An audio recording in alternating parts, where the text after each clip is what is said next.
शुक्रिया। तो जी राशिद, क्या सुबह उठते हैं सोचते हैं बस अब एक नया रिकॉर्ड तोड़ना है मुझे, बस उसकी फिर मेहनत शुरू हो जाती है?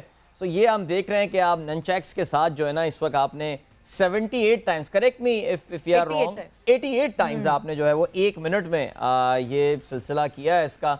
सो tell us something about this. इस रिकॉर्ड की पहले हम बात करते हैं, तो कितना अरसा प्रैक्टिस की, क्या की इसके लिए एक्सरसाइज?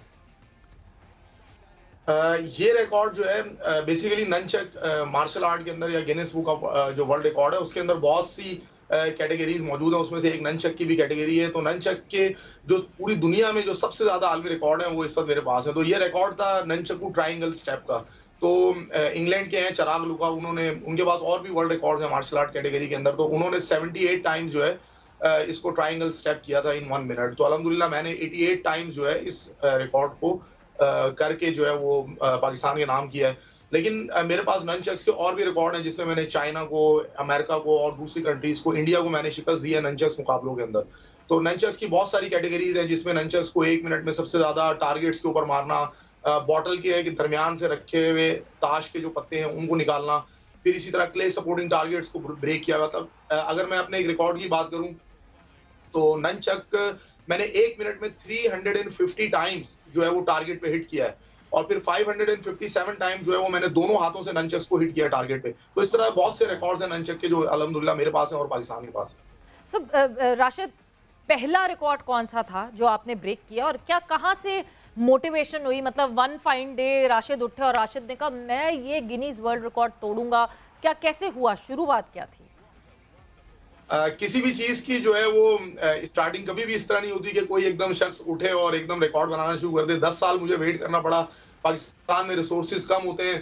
तो पहली मरतबा मुझे पंजाब यूथ फेस्टिवल में 2013 में मुझे मौका मिला था और जब मेरी उन्होंने सलाहियतों को देखा पंजाब यूथ फेस्टिवल की इंतजामिया ने, तो उस वक्त मुझे जो है एक साथ जो है वो 4 आलमी रिकॉर्ड बनाने का मौका दिया और मैं वाहिद वहां पर पाकिस्तानी था जिसने जो है वो 4 आलमी रिकॉर्ड जो है वो ब्रेक किए। तो पहला वहां पर मेरा आलमी रिकॉर्ड था सर से बॉटल्स खोलने का, फिर उसके बाद एल्बो स्ट्राइक के जरिए पाइन बोर्ड ब्रेक करने थे इन 1 मिनट, वो मैंने किए। और इसके अलावा फिर पाइन बोर्ड ही ब्रेक करने थे विद हेड के साथ 30 सेकंड के अंदर, और फिर सबसे ज्यादा सर के ऊपर रखे हुए एक ऑब्जेक्ट को जो है वो रिमूव करना था इन 1 मिनट।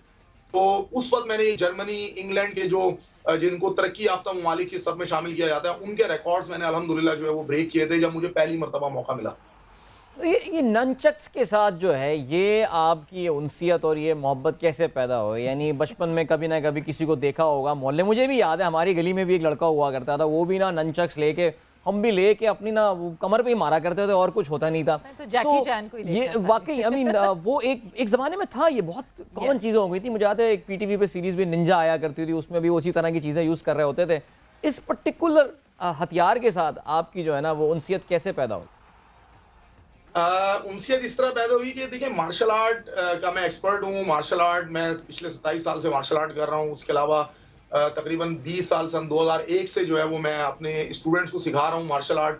और मेरे एक स्टूडेंट हैं वो भी ननचक कैटेगरी के अंदर ही गिनीज वर्ल्ड रिकॉर्ड होल्डर हैं। और हमारे पास जब बच्चे आते हैं तो फिर हम उनको मार्शल आर्ट की जितनी भी जो एक्सपर्टीज होती है वो करते हैं। उसमें लाजमी सी बात है पंच स्ट्राइक्स हैं, एल्बो स्ट्राइक्स हैं, नी स्ट्राइक्स हैं, फिर इसी तरह उसके अंदर स्टिक चलाना सिखाया जाता है, तलवारबाजी सिखाई जाती है, ननचक चलाना सिखाया जाता है। तो ननचक्स के अंदर तो मैं लाजमी सी बात है कि जब मैंने मार्शल आर्ट स्टार्ट की तो उस वक्त से ही मैं मार्शल आर्ट के अंदर ननचक की तरबियत हासिल कर रहा था अपने उस्ताद से।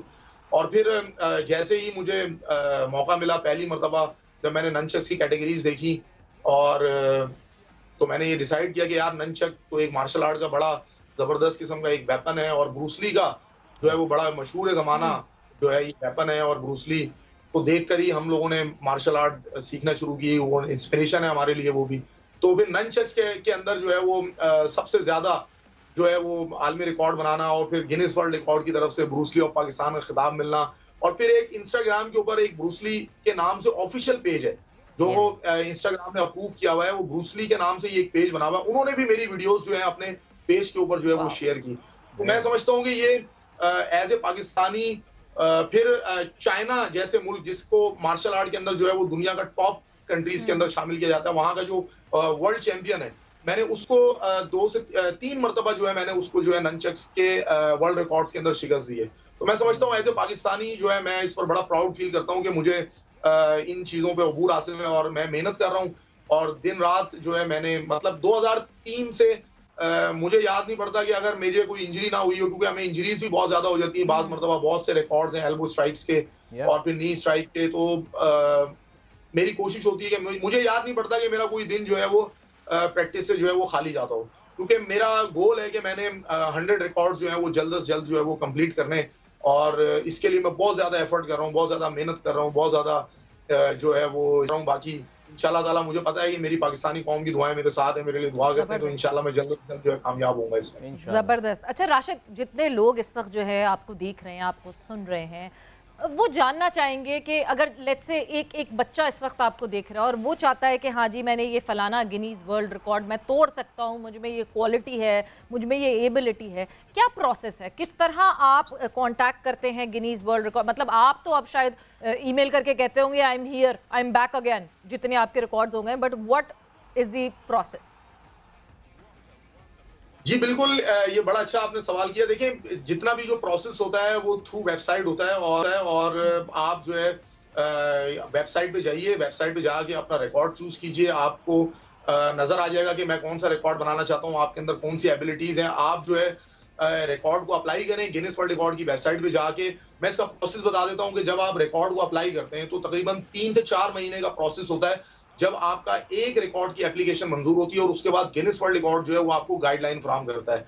फिर वो जो गाइडलाइन फराहम करता है उसी गाइडलाइन के मुताबिक जो है आपको रिकॉर्ड बनाना होता है। मुख्तलिफ रिकॉर्ड्स की मुख्तलिफ शराइत हो सकती हैं, जैसे कि अगर मैं बयान करूं कि जैसे पाइन बोर्ड ब्रेकिंग का रिकॉर्ड है या मैंने अभी ये ननचक का रिकॉर्ड बनाया, तो वो आपको बता देगा कि ननचक इतना मोटा होना चाहिए, इसकी लेंथ इतनी होनी चाहिए, इसकी चौड़ाई इतनी होनी चाहिए, इसकी जो दरमियान की जो चेन है वो इतनी होनी चाहिए, इसके लिए जजेस और पैनल जो है उसका वो ये होना चाहिए, कैमरे जो है उस पर ये लगे होने चाहिए। तो उसका एक पूरा मेजरमेंट का तरीके से लेके हर चीज जो है वो आपको 3 से 4 महीने का ये प्रोसेस होता है, उसके बाद वो बता देता है।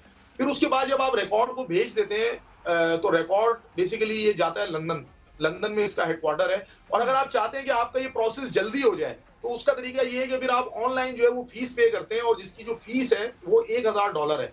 और अगर आप Guinness book of world record के नुमाइंदे को पाकिस्तान बुलाना चाहते हैं तो उसकी जो फीस है वो $10,000 है। तो ये बहुत ज्यादा एक्सपेंसिव भी हो जाता है बाज मरतबा। उसके बाद फिर आप अच्छा, इसके अंदर मैं आपको एक चीज और बड़ी इंपॉर्टेंट बताता हूँ कि बहुत सारे लोग मुझसे कॉन्टेक्ट करते हैं कि यार हम वर्ल्ड रिकॉर्ड बनाना चाहते हैं, लेकिन यहाँ पर बहुत सारे लोग इस तरह के कॉन्टेक्ट करते हैं कि वो कहते हैं कि यार हम फला काम कर सकते हैं जो आज तक पूरे पाकिस्तान में या पूरी दुनिया में किसी ने नहीं किया। तो मैं उनसे ये गुजारिश करना चाहता हूँ कि भाई हर नया काम करना जो है वो गिनीज वर्ल्ड रिकॉर्ड नहीं होता, और हर नया काम अगर आपके अंदर बहुत ज्यादा एक्स्ट्रा एबिलिटीज भी हैं तो वो वर्ल्ड रिकॉर्ड नहीं शुमार किया जाएगा। मैंने अपना तकरीबन जो है वो 10 साल मैंने इसी तरह मैंने भी जाया किए। मैं सर के ऊपर 50 ईंटें रख के तोड़वाता था, मैं कहता था यार ये वर्ल्ड रिकॉर्ड है, पूरी दुनिया में नहीं किया किसी ने, लेकिन गिनीज वर्ल्ड रिकॉर्ड उसको एक्सेप्ट नहीं करता था। तो आप कोशिश ये करें कि आप जो है वो वर्ल्ड रिकॉर्ड अगर आप कोई बनाना चाहते हैं तो आप गिनीज वर्ल्ड रिकॉर्ड की वेबसाइट से जाके उसको पहले चूज करें। वो रिकॉर्ड ऑलरेडी जो है वो गिनीज के अंदर मौजूद होना चाहिए, फिर उसको आप ब्रेक करें। मैंने 96 रिकॉर्ड जो है मेरी एकेडमी बना चुकी है और मुझे याद नहीं पड़ता कि गिनीज वर्ल्ड रिकॉर्ड ने किसी न्यू कैटेगरी का रिकॉर्ड मेरा भी एक्सेप्ट किया हो। यानी कि मैंने भी बहुत कोशिश की कि मैं कोई न्यू कैटेगरी का रिकॉर्ड गिनीज वर्ल्ड रिकॉर्ड से एक्सेप्ट करवा लूं, उसकी गाइडलाइन वो मुझे फराहम कर दे, लेकिन उन्होंने कभी भी एक मर्तबा भी जो है वो ऐसा नहीं हुआ। मैंने हमेशा वही रिकॉर्ड ब्रेक किए जो गिनीज वर्ल्ड रिकॉर्ड के अंदर ऑलरेडी मौजूद है, किसी मुल्क के पास है। तो ये मैंने थोड़ा सा काफी ब्रीफली जाके बताया। उम्मीद है कि जो सुनने वाले हैं उनको कुछ ना कुछ जो है वो इसके बारे में नॉलेज जरूर हो जाएगी। बड़ी जबरदस्त, this is I think very very good information कि कोई भी आप कैटेगरी खुद क्रिएट नहीं कर सकते, वरना तो पाकिस्तानी कोई भी कैटेगरी ले आना, सब आप पान खाने का रिकॉर्ड मेरे पास है, वो कहेंगे भाई ये कौन सा रिकॉर्ड ला रहे हो यार। बिल्कुल इसी तरह होता है। बहुत सारे लोग मुझसे कांटेक्ट करते हैं, वो बड़ी अजीब किस्म के जो है ना वो बता रहे होते हैं कि यार ये तो पूरी दुनिया में किसी ने किया ही नहीं है, हमने तो देखा ही नहीं है। मतलब एक एग्जांपल दे, कोई अजीब किस्म, किसी अजीब किस्म के टैलेंट की, राशिद कोई एग्जांपल दे वो अजीब किस्म के टैलेंट की, किस तरह की कॉल्स आई हैं आपको? मतलब इस तरह की कॉल आई, एक हमारे दोस्त है, उन्होंने कहा यार मैं आइस ब्लॉक ब्रेक करना चाहता हूं। तो मैंने कहा यार आइस ब्लॉक ब्रेकिंग का रिकॉर्ड गिनीज वर्ल्ड रिकॉर्ड के अंदर मौजूद नहीं है, ठीक है ना, अगर होता तो मैं कर लेता। मैंने उसको बड़ा समझाने की कोशिश की, लेकिन वो समझा कि यार, वो मुझे कह रहे हैं यार राशिद भाई मैं आपको पैसे भी दे दूंगा, आप उनकी जितनी फीस है $1000 है, $2000 है, मैं पे करने को तैयार हूँ। तो इस तरह बहुत सारे मतलब राब्ता करते हैं लोग। मतलब एक बंदा था, उसने मुझसे साइकिलिंग बहुत अच्छी करता था, छोटी सी साइकिल थी उसके पास, उसने मुझसे राब्ता किया तो मैंने उसको भी काफी गाइड करने की कोशिश की। लेकिन वो जब हम किसी को समझाते हैं या किसी को मना करते हैं तो आप यकीन करें कि वो भाई हमसे नाराज हो जाते हैं और वो कहते हैं कि यार राशिद भाई जो है ना, ये हमसे झूठ बोल रहे हैं और ये तो गलत बयानी कर रहे हैं, शायद ये चाहते नहीं है कि हम वर्ल्ड रिकॉर्ड बनाएं। लेकिन अगर कोई टैलेंटेड बंदा होता है, कोई मतलब हमें लगता है कि यार स्पेशली अगर ये इसका रिकॉर्ड बन सकता है। अभी मुझसे हमारे एक बहुत ही जबरदस्त किस्म का टैलेंट है हमारे पाकिस्तान का, एक आई थिंक उनका ताल्लुक भी शायद गिलगित बल्तिस्तान से ही होगा, साइकिलिंग करते हैं और उन्होंने बहुत ऊंची ऊंची चोटियों के ऊपर जाकर जो है वो साइकिलिंग की हुई है। उनको अभी मैंने यही लास्ट टाइम अभी मशवरा दिया कि आपका जो रिकॉर्ड है वो मेजरेबल नहीं है और ये गिनीज के अंदर इस तरह की कैटेगरीज मौजूद नहीं है। तो उन्होंने मुझे कहा कि यार मैं 15,000 फुट तक जो है वो साइकिल लेके जा चुका हूँ। उन्होंने कुछ चोटियों के नाम लिया, एग्जैक्टली मुझे याद नहीं आ रहे अभी। तो मुझे गवर्नमेंट ने लेटर्स भी दिए हैं, मेरे पास सब कुछ मौजूद है। तो मेरा रिकॉर्ड जो है ना आप रजिस्टर करवा दें। तो फिर मैंने उनसे कहा कि यार आप का जो रिकॉर्ड जो कैटेगरीज है ना, इसके लिए पेश की इजाजतनामा लेना जरूरी है। जब आप पेश की इजाजतनामा लेंगे फिर गिनीज वर्ल्ड रिकॉर्ड आपको गाइडलाइन फराहम करेगा। गाइडलाइन फराहम करने के बाद फिर आप जो है उनकी शराइत के मुताबिक उस रिकॉर्ड को अटेम्प्ट करेंगे कि उसकी मेजरमेंट कैसी होगी। अगर आप कोई शख्स उसकी मेजरमेंट आप उसको प्रूफ नहीं कर सकते, मतलब गिनीज वर्ल्ड रिकॉर्ड बड़ा, मतलब मैं अगर आपसे ये बात कहूं कि आपको सुनकर हैरत होगी कि मेरा इतना तजर्बा है गिनीज वर्ल्ड रिकॉर्ड के अंदर। पिछले मैं 8-10 साल से वर्ल्ड रिकॉर्ड्स बना रहा हूँ और लोग समझते हैं कि मैं घर में बैठे बैठे वर्ल्ड रिकॉर्ड बना लेता हूँ, वो मसला ही नहीं होता मुझे। आप यकीन करें कि मेरे वर्ल्ड रिकॉर्ड रिजेक्ट हो जाते हैं एक छोटी सी मिस्टेक्स की वजह से। अभी लास्ट टाइम मेरा एक रिकॉर्ड रिजेक्ट हुआ। मैंने एक लड़का था, उसके ऊपर मैंने पंचेस कैटेगरी का मैंने एक रिकॉर्ड बनाया था। मेरे पास दुनिया में सबसे ज्यादा पंचेस कैटेगरी के रिकॉर्ड है इस वक्त। तो मैं 32,000 पंचेस 1 घंटे में मार चुका हूँ। तो मैंने वो पंच का रिकॉर्ड बनाया। तो सिर्फ हाइट की जो मेजरमेंट थी वो गलत हो गई मुझसे। मुझे 5 फुट 9 इंच के लड़के के साथ जो है वो पंचेस करने थे। लेकिन जब हमने उसकी वीडियोस वगैरह बनाई तो वो 5 फीट 8 इंचेस जो है उसकी हाइट आ रही थी। तो गिनीज वर्ल्ड रिकॉर्ड ने जो है वो रिकॉर्ड रिजेक्ट कर दिया। फिर मुझे दोबारा से बनाना पड़ा। तो इतनी कैटेगरीज के अंदर जो है इतनी ज्यादा जो है ना छोटी छोटी चीजों का ख्याल रखना पड़ता है। नहीं बिल्कुल, ये तो कनाडा की वीजा एप्लीकेशन लग रही है। कहूंगा कि भाई वो गिनीज वर्ल्ड रिकॉर्ड की कैटेगरी पहले ढूंढे, अपना टैलेंट फाइंड करें। मैंने अपने 10 साल जाया किए सिर्फ इसी तरह की। राशिद यहाँ पे एक बड़ा इंपॉर्टेंट सवाल मेरे जहन में आ रहा है। माशाल्लाह 78 वर्ल्ड रिकॉर्ड्स आपने बनाए हैं। आपने कहा है कि हर रिकॉर्ड के लिए $1,000 की एक फ़ी जमा करनी पड़ती है आपको। $78,000, चले मैं लगा लेता हूँ पहले शायद $800 हो, ऐसे ही कुछ हो। ये तो बहुत पैसे हैं। ये फिर आप अपनी जेब से फंडिंग, ये फंडिंग कहाँ से होती है? आपकी आवाज कम आ रही है, लेकिन मैं आपको बताता हूँ, मुझे आपका सवाल आ गया समझ में जी। असल में देखिए, अगर मैंने आपसे ये कहा कि अगर आप चाहते हैं कि जल्दी हो जाए, यानी कि गिनीज की एक कैटेगरी है जिसके अंदर अगर आप चाहते हैं कि मेरा रिकॉर्ड जो है वो 3 दिन में मुझे गाइडलाइन मिल जाए, 1 हफ्ते के अंदर मुझे अगर गाइडलाइन मिल जाए तो फिर वो $60 फीस पे करनी होगी। बट वैसे क्या फीस है? अगर नॉर्मल टाइम फ्रेम की कोई फीस है? नहीं, अगर आप नॉर्मल टाइम 3 to 4 मंथ इंतजार कर सकते हैं तो ये तकरीबन 8 से 9 महीने का प्रोसेस बन जाता है। तो फिर इसकी कोई फीस नहीं होती, इसकी फीस नहीं होती। ठीक है, एप्लीकेशन मंजूर करवाने की अलग से फीस है $1,000 और फिर रिकॉर्ड को अप्रूव करवाने की जो फीस है वो भी $1,000 है। तो फिर ये यानी खर्चा तो हो रहा है, यानी राशिद एक एक्सपेंस तो एक्सपेंडिचर तो है, वो आप अपनी जेब से फाइनेंस कर रहे होते हैं। क्या होता है सिलसिला उसका? सर ये तो जख्मों में नहीं मैं जख्मों में नमक नहीं, मैं बिल्कुल नमक नहीं। मैं बताना चाह रहा था कि अब एक बच्चा बल्दिया टाउन में बैठ के अगर देख रहा है प्रोग्राम और उसको लग रहा है कि यार ये मैं कर सकता हूँ, अचानक जब उसको ये रियलिटी पता चलेगी कि नहीं मुझे तो उसके लिए 1,000 और अब तो जो डॉलर का हाल है वो तो पता नहीं जब तक रिकॉर्ड बनाएगा कितने का डॉलर हो चुका होगा वो। तो ये उसके लिए हम चाह रहे थे कि बिल्कुल क्लियर हो जाए, ताकि बहुत अच्छी आपने गुफ्तगू की और it's been good learning for us as well. मतलब एक रिकॉर्ड पूरा रजिस्टर कराने में कितना खर्चा लगता है नॉर्मल स्पीड पे?